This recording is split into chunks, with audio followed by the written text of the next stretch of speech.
So இது வந்து பாத்தீங்கன்னா as I told you kidney Chi deficiency.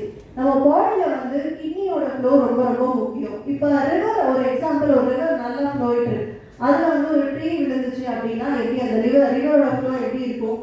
கண்டிப்பா வந்து ஃப்ளோ வந்து ஒரு லாகிங்ல நிற்கும், ஒரு ஸ்டாக்னேஷன் ஏற்படும். ஸோ அப்படின்றப்ப நம்ம என்ன பண்ணணும், அந்த ட்ரீயை தூக்கி விட்டா ரிவர் ஃப்ளோ, அதே மாதிரி ஒரு நீட்ல போட்டு விட்டு ட்ரீயோட ஃப்ளோ நம்ம பூஸ்ட் பண்ணிவிட்டோம் அப்படின்னா கண்டிப்பா இந்த ப்ராப்ளம்க்கு ஒரு ரெமடி கிடைக்கும் டெஃபினட்டா. So அடுத்து வந்து if there is a free flow there is no pain, if there is no free flow there is a pain. இது ஒரு சின்ன ஒரு hint.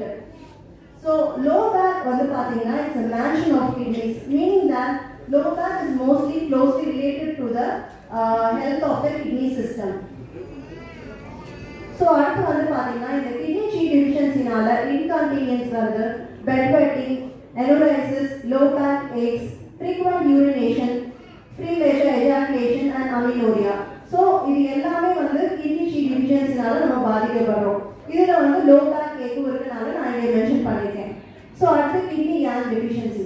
So இந்த பாயிண்ட் இங்க மென்ஷன் பண்ணிருக்காங்க. Inconvenience, dizziness, low back pain, insomnia, night sweat, ear ringing, libido and fertility issues. All these are causes for the kidney yang deficiency. And you can see the point I mentioned as kidney 3. So kidney yang deficiency இருக்கவங்களுக்கு they feel cold at all time, loves warm drink. So coffee குடிக்கிற பத்தி சொன்னேன்ல, அதனால தான் அவங்க ஓடுறாங்க coffee குடிக்க.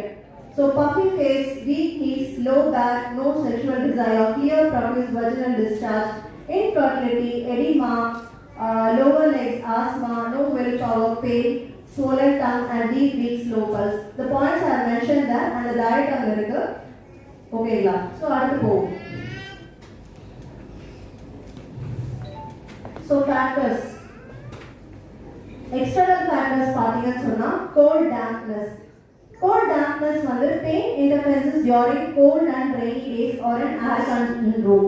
So இப்போ பாத்தீங்கன்னு சொன்னா நான் சொன்னேன்ல கிட்னியோட பேத்தோஜென்ஸ்னாலே நமக்கு நிறைய பேருக்கு வந்து கிட்னில வந்து உங்களுக்கு அந்த low back pain because of the defensive Chi, நம்மளோட வெயிட் Chi வந்து பாடியில கம்மியா இருக்கனால தான் நம்ம ஸ்கின் போர்ஸ் மூலமா இந்த பேத்தோஜென்ஸ் உள்ள போயிட்டு நமக்கு வந்து இந்த ப்ராப்ளம் ஏற்படுது. மெயினா வந்து வாட்டர் பீப்புள் வந்து வின்டர் குளிர் தாங்க மாட்டாங்க. ஸோ அவங்களுக்கு தான் இந்த மாதிரி பேக் பெயின் அக்ரிவேட் ஆகும்.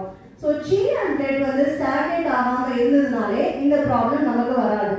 So insufficiency of Chi and blood creating the sluggishness or stagnation flow through the channels. This is an internal cause of weakness is number of possible etiologies. Poor sufficient rest, so couple too much of activity, overwork, overuse of drugs, chronic illness, hereditary weakness, and enormous fear and anxiety and general aging as Chi is naturally declining. So இந்த மாதிரி இருக்கும்போது we should take care of the body. நம்மளோட fear, நம்மளோட anxiety இது எல்லாமே கண்ட்ரோல்ல இருக்கும். ஒரு விஷயத்துக்காக நம்ம anxietyயா இருக்கும்போது, ரொம்ப டிப்ரெஷன்ல இருக்கும்போதுமே நமக்கு இந்த பேக் பெயின் காஸ் ஆகுது. So always you have to be very bold and confident to come out of any issues in your life. So அடுத்து வந்து பாத்தீங்கன்னா hot dampness.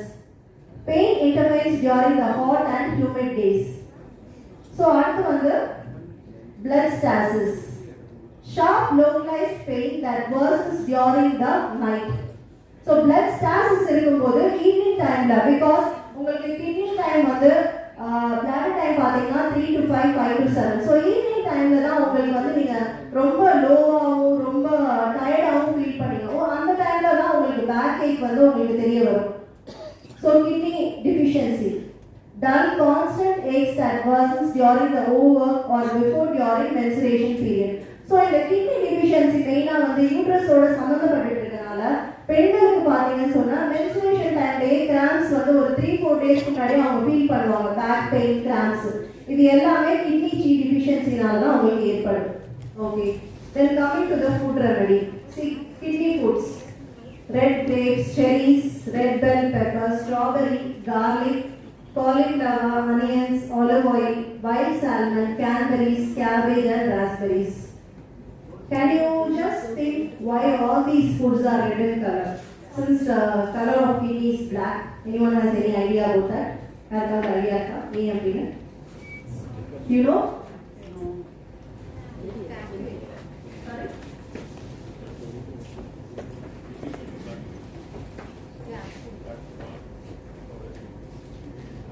Actually, you have a connection between the heart and the kidney. Okay, yeah. Fear, fire. So, இப்போ நமக்கு கிட்னியோட எனர்ஜியை வந்து இந்த fruit எல்லாம் சாப்பிட்றது பூஸ்ட் பண்ணினா ஆட்டோமேட்டிக்காக ஹார்ட்டும் எனர்ஜி நமக்கு ஹார்ட் ஷெல்லு தான் ஆக்டிவேட் பண்ணுற எசன்ஸ். ஸோ இது பிசிஎம் படித்தவங்க புரியும்னு நினைக்கிறேன். ஸோ அப்படின்றப்ப நம்ம ஹார்ட்டோட எனர்ஜியும் ரொம்ப ரொம்ப முக்கியம் கிட்னியோட எனர்ஜியை ஆக்டிவேட் பண்ணுறதுக்கு. ஸோ இந்த ஃப்ரூட்ஸ் யூடிஐ ப்ராப்ளம்க்கு மெயினாகவே சொல்லுவாங்க கேன்பெரி சாப்பிடணும் அப்படின்னு சொல்லிட்டு. All these because of that. So இந்த ஃபுட்ஸ் எல்லாம் நீங்கள் சாப்பிட்றீங்கன்னா நிச்சயமாக உங்கள் கிட்னியோட எனர்ஜியை நீங்கள் பூஸ்ட் பண்ணுறது மூலிமா உங்கள் ஹார்ட்டோட எனர்ஜியை நீங்கள் பூஸ்ட் பண்ணுறீங்க. ஃபயரும் ஹார்ட்டில் வந்து ப்ராப்பராக இருக்கும், கூட இருக்காது. ஓகேங்களா? அப்போ நான் ஸோ அடுத்து வந்து super good foods. Super good foods பார்த்தீங்கன்னா blueberries, kale, pumpkin, avocado, cauliflower, spinach, tuna, steel cut oats, chia seeds, flax seeds, salmon, Greek yogurt, coconut oil, cocoa, sweet potato, olive oil, walnuts. அதுக்கப்புறம் வந்து vegetables பார்த்தீங்க அப்படின்னு சொன்னால் broccoli, potatoes, அதுக்கப்புறம் tomatoes, ginger, red bell pepper and carrot. So protein food எடுத்துக்கிட்டிங்கன்னா நிறையா sea foods தான் இங்கே மென்ஷன் பண்ணுவாங்க. சால்மன்ஸ்னு ஆல்ரெடி இருக்கு, வைல்ட் சால்மன், டோஃபு, அதுக்கப்புறம் டூனா, ஆங்கியோஸ் பார்த்தீங்கன்னா கருவாடு. இது எல்லாமே பார்த்தீங்கன்னா சால்ட்டி. ஏன் சால்ட்டி ஃபுட்? பிகாஸ் டேஸ்ட் வந்து சால்ட் கிட்னிக்கு. அதனால இந்த சால்ட்டி ஃபுட்லாம் நம்ம எடுத்துக்கிறதுனால ஃபிஷ்ஷு மெயினாக எடுக்கிறதுக்கு ரீசனே அதான், கடல்லேருந்து வருது. ஸோ இது எல்லாமே உங்கள் கிட்னிச்சியையும் உங்கள் கிட்னி யாங் டிஃபிஷியன்ட்டையும் சரி பண்ணக்கூடியதாக இருக்குது. மெயினாகவே வந்து லோவர் பேக்கில் வந்து நமக்கு கோல்ட்னஸ் வரனால தான் இந்த ப்ராப்ளம் அக்ரிவேட் ஆகுது. ஸோ அதை நம்ம ரெக்டிஃபை பண்ணிட்டோம், பேஸ்லேயே போய் ப்ராப்ளமை சரி பண்ணிட்டோம் அப்படின்னா இது வந்து ஹைலைட் பண்ணி சொல்லிட்டு இருக்கேன். அடுத்து வந்து பார்த்தீங்கன்னா கிட்னியோட ஃபுட் வந்து black food. So black sesame seeds, wild rice, black chia seeds, black berries, seaweeds and black beans. So இது எல்லாமே வந்து கிட்னியோட ஃபுட். அகைன் நம்ம கிட்னியோட ஃபுட்டையும் மென்ஷன் பண்ணாமல் இருக்கக்கூடாது. அதனால கிட்னியோட foods all these will nourish your kidney. இந்த ஃபுட்ஸ் எல்லாம் நரிஷ் பண்ணுறது மூலிமா நீங்கள் வீட்லேயே இது எல்லாமே ப்ராக்டிஸ் பண்ணுறதுக்கு தான் நான் அந்த எக்ஸசைஸையும் சொன்னேன், இந்த ஃபுட்டையும் நான் உங்களுக்கு ஹைலைட் பண்ணி பேசுகிறேன். அக்குபஞ்சர் நீடில் வந்து நீங்கள் வந்து உங்கள் பெயின் அக்ரிவேட் ஆகி நீங்கள் ஹாஸ்பிட்டல் வந்து போடுறது அது செகண்ட். ஃபர்ஸ்ட் நம்மளோட ஆரோக்கியம் நமக்கு ரொம்ப ரொம்ப முக்கியம். Prevention is better than cure. அதனால இது வரதுக்கு முன்னாடி இது எல்லாமே பண்ணி நம்ம பாடியோட பிஎம்ஐயை ஸ்ட்ரென்தன் பண்ணாலே நம்ம இந்த ப்ராப்ளம் வந்து நமக்கு ரெக்டிஃபிகேஷன் கிடைக்கும். ஸோ அடுத்து வந்து lifestyle changes. So lifestyle சேஞ்சஸில் வந்து பார்த்தீங்கன்னா நான் சொன்ன மாதிரி ரொம்ப நேரம் prolonged sitting it's not good for your health. You should be at least ½ an hour once நடந்துட்டு வரணும் நீங்கள். அதுக்கப்புறம் do not slouch or bend your back when you are sitting, standing or lying down. Do not straight spine, put less pressure on individual discs.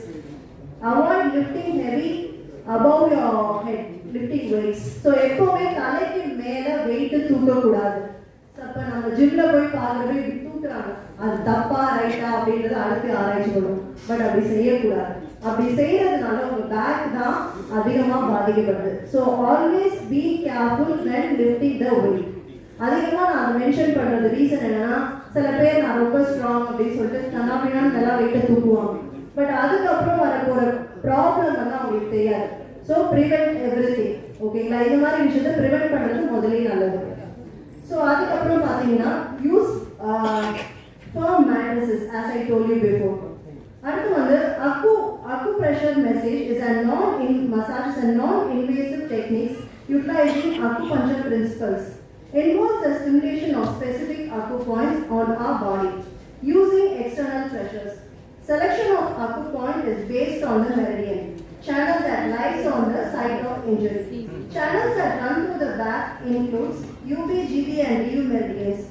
Acupoints along these meridians as well as other meridians can be used. So last but not the least, நான் அந்த acupuncture ஃபிசிஷியனாக வந்து நான் உங்ககிட்ட சொல்கிறது இந்த பாயிண்ட்ஸை நீங்கள் use பண்ணுங்க அப்படின்றது. ஸோ மோஸ்ட் இம்பார்ட்டன்ட் பாயிண்ட் அப்படின்னு பார்த்தீங்கன்னா மிட்மெட் பாயிண்ட்னு சொல்கிற DU4 பாயிண்ட். அடுத்து வந்து CD4 front view point. So அடுத்து வந்து பார்த்தீங்கன்னா kidney 3. Back pain is caused by kidney deficiency. Already நான் அந்த பிக்சரில் சொன்னது. அடுத்து வந்து GB30. GB30 is one of the best point for sciatica. Sciatica is one of the best point நீங்க யூஸ் பண்ணலாம். பேக்ல இருக்க பாயிண்ட் இது. Extra B7 point, pain on the both sides of the lower back. And SI3, sudden acute back pain accompanied by the movement difficulties. So நான் ஒரு விஷயம் வந்து சொல்ல விட்டுட்டேன். இப்போ நம்ம இந்த ரெமடிஸில் வந்து நம்ம தெரப்பி பற்றி நான் பேசல. ஸோ தெரப்பிஸ் வந்து பார்த்தீங்கன்னு சொன்னால் hot and cold thermal therapies. Hot and cold thermal தெரப்பிஸில் பார்க்கும்போது கோல்டு தெரப்பி வந்து உங்களுக்கு அக்யூட் ப்ராப்ளம் சரி பண்ணும். இப்போ நேற்று தான் கீழே விழுந்தீங்கன்னா உங்களுக்கு அந்த இடம் வந்து உங்களுக்கு வீங்காமையோ அந்த ரத்த கட்டு ஆகாமையோ இருக்கிறதுக்கு ஐஸ் பேக் வைக்கலாம். பட் இதே வந்து உங்களுக்கு க்ரானிக்காக இருக்குது, ரொம்ப நாளாக இந்த பேக் பெயின் இருக்குன்னா நீங்கள் வந்து ஹாட் பேக் வைக்கலாம். ஸோ ஹாட் பேக் வைக்கிறது மூலிமா இந்த பெயின் நீங்கள் ரெடியூஸ் பண்ணுவீங்க. பட் பி கேர்ஃபுல், அதை வந்து பர்ன் ஆகாமல் பார்த்துக்கோங்க, எஸ்பெஷலி ஃபார் டயபெட்டிக் பேஷண்ட்ஸ். ஓகேங்களா?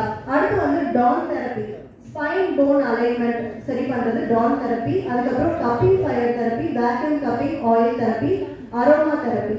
அரோமா தெரப்பியில் பார்த்தீங்கன்னா ஒரு கிளே இருக்கு, கிரீன் கிளேன்னு சொல்லுவாங்க. அந்த கிளேல எசென்ஷியல் ஆயில் அப்புறம் ஃப்ரான்சஸ் ஆயில் ஒரு 30 ட்ராப்ஸ் போட்டு பேக்ல அப்ளை பண்ணிட்டு பேக் ஷூ பாயிண்ட் UB23 போட்டு நீங்கள் பேஷண்ட் ஒரு 20 மினிட்ஸ் படுக்க வச்சிங்கனாலே அவங்களுக்கு ஒரு டிஃபரன்ஸ் தெரியும். So all these are different types of therapies.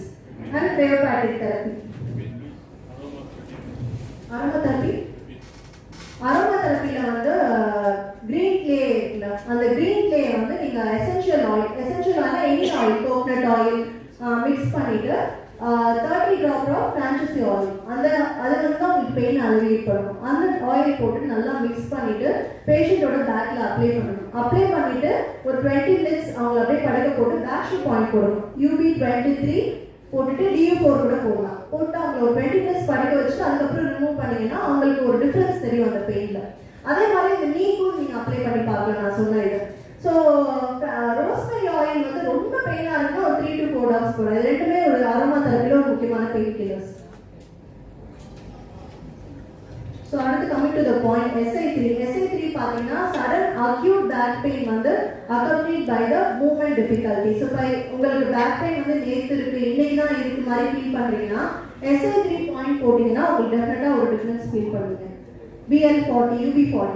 So UB40 is one of the main points for the sciatica as well as the lower back pain. After DU3, pain on the midline of the lower back. So back shoe point of kidney UB23 as I mentioned now. Then hair and healthy kidney keep you away from your back pain, lower back pain. So stay healthy. So prevention is better than cure as I told you. So prevention எப்போவுமே ரொம்ப ரொம்ப முக்கியம். இந்த pain எல்லாம் வந்த பிறகு நம்ம அதை சரி பண்ணுறதுக்கு நம்ம வந்து பெயின் வரதுக்கு முன்னாடியே healthy food, healthy life style, healthy exercise, proper sleep, 8 hours ஸ்லீப்ன்றது ரொம்ப ரொம்ப ரொம்ப முக்கியம். இது எல்லாமே இருந்தாலே ஒரு மனுஷனை வந்து ஆரோக்கியமாக வச்சுக்கும். ஐ லைக் அப்படி இருக்கும்போது ஏதாவது ஒரு சின்ன எமோஷன்ஸ் தான் அவங்க அடிக்ட் ஆகிட்டு இருப்பாங்க. எமோஷன்ஸை ட்ரீட் பண்ணணும் கண்டிப்பாக. எதுவுமே இல்லாமல் பெயின் வர்றதுக்கு வாய்ப்பு கிடையாது. இப்போ நான் தான் சொன்னேன், ஒரு சின்ன டாக் பண்ணி கேட்டிங்கன்னா எந்த ஒரு பர்சன்ஸ்குள்ளேயும் ஒரு ப்ராப்ளம் இருக்கும். ப்ராப்ளம் இல்லாத பர்சன்ஸ் யார் இருப்பாங்க? சின்ன குழந்தைங்களை தவிர எல்லாருக்குமே இருக்கும். மெயினாக ப்ராப்ளம் இருக்கவங்களுக்கு தான் இந்த ப்ராப்ளம் அக்ரிவேட் ஆகும். இது வந்து ஏதாவது பிரச்சனைனால வரவங்களுக்கு சரி பண்ணலாம். எமோஷன்ஸை ட்ரீட் பண்ணாலே அக்குபஞ்சர் பாயிண்ட் போடணும் தேவையில்லை, நிச்சயமா அவங்க சரியாகும். Because I treat many patients. என்னோட பேஷண்ட்ஸ்க்கு நான் எப்பவுமே வந்து எமோஷன்ஸ் தான் ட்ரீட் பண்ணேன். அவங்க வந்து வந்துட்டு போனாலே நான் ரொம்ப தைரியமா இருப்பேன் அப்படின்ற மாதிரி தான் எனக்கு சொல்லியிருக்காங்க. ஸோ பேசிக்கலி வந்து யூ ஹாவ் டு ட்ரீட். நான் ஃபர்ஸ்ட் லாஸ்ட் டைம் தான் அந்த CA மீட்டிங் அட்டென்ட் பண்ணப்ப நிறைய பேர் வந்து ஸ்டேஜ்ல வந்து பேசின அவங்க ஒரு லேடி பத்திலாம் சொன்னாங்க. அவங்க பேர் எனக்கு தெரியல, சாரி. பட் அவங்க வீட்டுக்கு வர பேஷண்ட்ஸ் எல்லாருக்குமே டீ காஃபி கொடுத்து அவங்க டேப் பண்ணி ஒரு விருந்தாளி மாதிரி கவனிச்சு ட்ரீட் பண்ணியிருக்காங்க. ஸோ நிறைய பேர் நான் கேள்விப்பட்டிருக்கேன். ஸோ நான் அதை தான் ஃபாலோ பண்ணணும்னு நினைக்கிறேன். I use my treat to patient வந்து நான் பேஷண்ட்டை ட்ரீட் பண்ணுறது ஒரு கெஸ்ட் மாதிரி தான் பண்ணுவேன். நான் பேஷண்ட் மாதிரி பண்ண மாட்டேன். And I be very close to them. நான்